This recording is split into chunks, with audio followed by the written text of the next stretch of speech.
All right, it's another day on the internet, and we have internet weather for it. This is the top 10 most probe ports, and in the top, of course, we have 23 Telnet, followed by SSH, 22.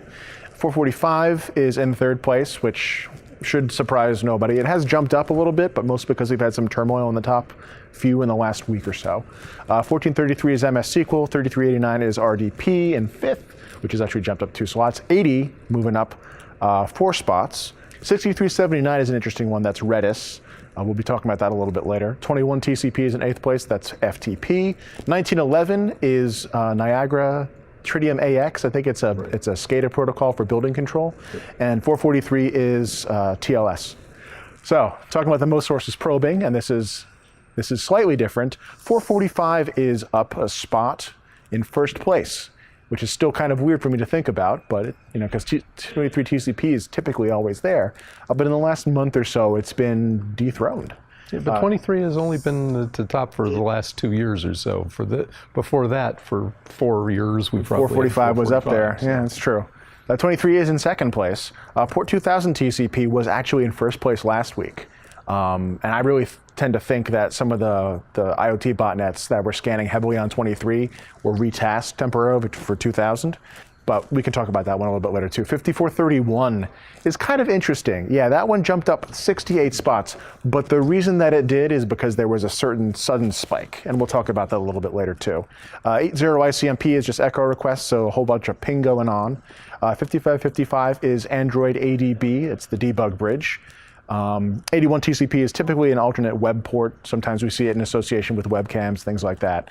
6881 is BitTorrent, I'm pretty sure. Yeah, yes. That's UDP. In 9th place, 80 TCP, again, a whole plethora of different things that run there. And 21 TCP is FTP.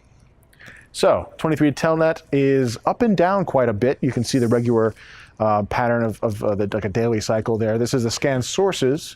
And we are up in the tens of thousands here, hundreds of thousands actually.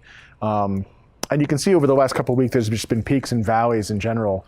Some of the larger botnets may just be shifting their tactics, scanning for other vulnerabilities. You can see at the end of today, it's actually peaking back up again. So we'll see how that goes. SMB, it's kind of harder to tell when you zoom in a 60-day view here. If you zoom out over time, you can see a steady trend of climbing still. And I tend to think this has to do with Eternal Blue, Eternal Romance, those class of vulnerabilities that have been around for about almost a year now. A year now. Yeah. A year next month, yeah. Well, the vulnerability was March, but WannaCry? WannaCry was a year next month. Yeah. This is Port 2000. This was the top of the food chain last week. This is the number of scan flows, and you can see it's up in the millions. That's 1e to the 9th. That's kind of crazy. It's a heck of a number. But you can see in the last week or so, it has declined. But someone's still interested, just not quite as much as they had been. 5555, this is android-adb. We know that there are some mining malware that use that as a way to get onto the device. And I had found a couple weeks ago an interesting article about Amazon Fire TV Stick, which apparently was vulnerable to this as well. Now, why you would put one of those on the internet, I don't know. But then again, we have been surprised before with the sort of devices that people are willing to plug directly onto the internet. And you can see it is overall trending up, I think. Port 4786, Cisco Smart Install. This was the big to-do for a little while. The number of scanning sources really never went all that high. I mean, we did have a few concentrated moments here or there, but really it seems to be more like a small number of sources, concentrated scanning, and that noise floor really has never really gone that high. So while it is a critical vulnerability, don't get me wrong, in Cisco, it seems like it's not as widely exploited as I had expected it to be. Port 6379, Redis. The port for Redis showed up this week in the context of a ongoing cryptojacking campaign where it turns out that machines are being infected and then someone's dropping mass scan onto them, and those are becoming high volume scanning points on their own. You can see starting around the beginning of April here, right about there, that it starts growing. I think that's when we started seeing that campaign as well. Right. So most of the baseline of this is probably that scan and infect stuff that we've seen going on. We see regular high volume spikes for scanning as well. That's another one of those ports that, in general, I don't think should ever be open to the internet. That's the one that really caught my attention most this week.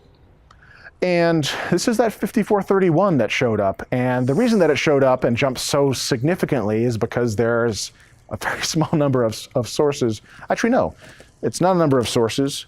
The baseline is relatively low, but suddenly we see these concerted efforts on the order of about 2 million popping up out of nowhere, concentrated scanning on a fairly periodic basis. So I would call this one entity with many scanning endpoints, is interested in this port. And it is typically used for uPNP. Have we looked at the sources on this? I don't have the sources on this one, unfortunately.